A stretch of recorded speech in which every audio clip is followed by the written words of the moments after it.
महाराज जी, आज पहला अमृत स्नान का आपको मौका मिला, कैसा लगा अमृत स्नान? अमृत स्नान तो दिव्य स्नान है।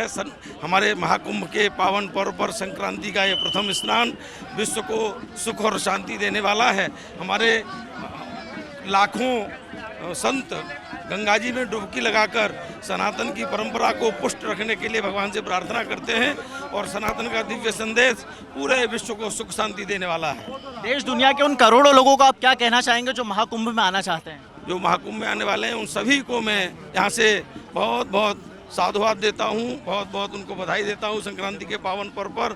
और सभी लोग करोड़ों करोड़ 40-50 करोड़ श्रद्धालु जो यहाँ आने वाले हैं, मैं उनसे कहूँगा आएँ और विश्व शांति के लिए गंगा मैया में डुबकी लगाएं। सामाजिक समरसता हमारे राष्ट्र में कायम हो, इसके लिए मैं गंगा मैया से प्रार्थना करता हूँ। एक छोटा सा और संदेश लोगों के लिए, सनातन के लिए जो आजकल कह रहे हैं उनके लिए, सनातन के लिए एक संदेश लोगों के लिए।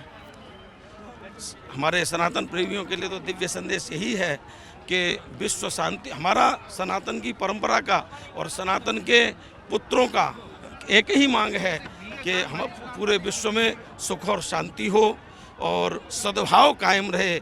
हम केवल उदरम भरणो जीवा भड़ाका कूट भाषण वाले नहीं हैं। हम लोग सनातन प्रेमी विश्व शांति के लिए और विश्व सुख के लिए कार्य करते हैं और हमारा यही दिव्य संदेश है। बहुत बहुत धन्यवाद आपका। धर्म और सनातन का एक अद्भुत समागम सजा हुआ है। सबसे पहली तस्वीरें हमने आपको सुबह से दिखाई किस तरह से अमृत स्नान हुआ। अब बातचीत करते हैं। धर्म, अध्यात्म और सनातन का इतना अद्भुत समागम लगा हुआ है। 144 सालों के बाद ऐसा अद्भुत संयोग बना है ग्रहों नक्षत्रों का, क्या कहेंगे आप? ये तो हमारे लिए बहुत सौभाग्य की बात है कि हम इस पल के साक्षी हैं। हमारे इस जीवन काल में 144 साल के बाद ये योग आया है और अद्भुत योग है ये। और केवल यही योग नहीं, कई योग आए हैं। एक सनातनी विचारधारा की सरकार आई है जिसने इस कुंभ को एक सनातन के अनुरूप उन्होंने उसको आकार दिया है। तो बहुत चीज़ें इसमें अद्भुत हुई हैं और ये महादेव की कृपा है। कुंभ आपने कई देखे होंगे, इतना दिव्य आयोजन कुंभ का इससे पहले कभी देखा आपने? कभी नहीं देखा। 19 में देखा था जब योगी सरकार आई, उसके बाद ये दूसरा है। मैं लगभग 5-6 कुंभ देख चुका हूँ यहाँ के। प्रयागराज के लगभग 5वां मेरा ये कुंभ है।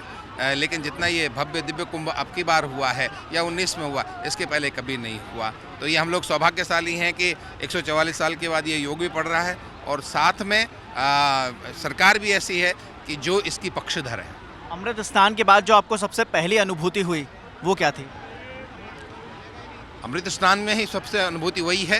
ये जन समूह है, ये श्रद्धा का समूह, ये सैलाब जो श्रद्धा का उमड़ पड़ा है, ये देखते ही अद्भुत लगता है। आप इसकी वीडियोग्राफी करें तो आपको पता चलेगा कि कितना अद्भुत लोगों के अंदर, इतनी सर्दी में भी इतना जो है ठिठुरते हुए भी लोग यहाँ पर इकट्ठे हैं और इस दिव्य महोत्सव में भाग ले रहे हैं। ये बहुत बड़ी बात है, सनातन की बहुत बड़ी बात है। धर्म इन लोगों को यहाँ खींच के लाया है, संस्कृति यहाँ खींच के लाई है, क्या कहें? धर्म और संस्कृति दोनों का मिलाप ही जो है इनको यहाँ पर लेकर के आया। अकेला धर्म भी नहीं ला सकता था और अकेली संस्कृति भी नहीं ला सकती थी। दोनों के संयोग से, जैसे हम 2 पाँव से चल के आते हैं ना, 1 पाँव से चलना मुश्किल होता है, उसी तरह से धर्म और संस्कृति दोनों इनको यहाँ पर खींच के लाई है। एक देश दुनिया में बैठे उन हजारों करोड़ों श्रद्धालुओं के लिए महाकुंभ का मतलब आप कैसे समझाएंगे? महाकुंभ का मतलब है अमृत। कुंभ का मतलब घड़ा होता है और वो घड़ा अमृत से भरा हुआ है। यहाँ हमें अमृत प्राप्त करना है। वहाँ पहले विष को दूर करके अमृत निकला है। इसका मतलब ये है कि आपको अमृत प्राप्त करना है, जीवन के विषों को दूर करना। कई प्रकार के विष हैं, दुर्गुणों का विष है, दुर्संग, जितनी बुरी प्रवृत्तियाँ हैं उनको छोड़ करके हम अमृतत्व की ओर बढ़ें। यही इस कुंभ का सबसे बड़ा एक मैसेज है, इसका एक संदेश है। एक आखिरी सवाल छोटा सा, इस देश में धर्म को लेकर आजकल लड़ाई चल रही है, उस पर क्या कहेंगे?